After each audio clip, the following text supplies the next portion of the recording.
আসসালামু আলাইকুম। TikTok scroll করতে করতে আমার একটা লেখা খুব ভালো লেগেছে।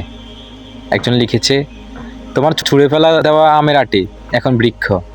কি খবর তোমার সেই ক্যাকটাস গাছের, যা খুব প্রযত্নে বড় করেছিল তোমার বারান্দায়? এই কথার জবাবে একজন কমেন্ট বক্সে লিখেছেন, ক্যাকটাসটা এখনও আছে, ঠিক আগের মতোই, একগুঁয়ে রক্ষ আর ভীষণ রকম আত্মসংগ্রামী।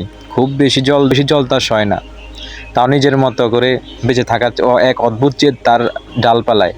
তুমি তো জানোই ক্যাকটাসের স্বভাবই এমন, বাইরে থেকে বড্ড কঠিন, একটু ছোঁয়া পেলেই কাটা ভিতিয়ে দেয়, কিন্তু ভেতরটা লুকিয়ে রাখে অদ্ভুত মায়া। তোমার যত্নে বড় হওয়া সেই টবের গাছটা এখন আর কেবল একটা গাছ নেই, এটাই যেন এক টুকরো নীরব স্মৃতি, পাহাড় হয়ে দাঁড়িয়ে আছে।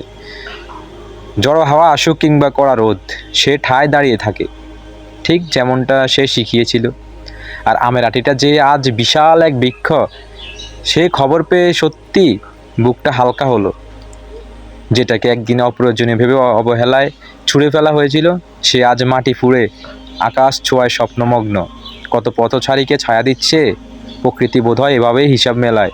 যার অবহেলায় জন্ম দিন শেষে সেই সবচেয়ে কঠিন, সে সবচেয়ে বেশি সাশ্রয় দিতে জানে।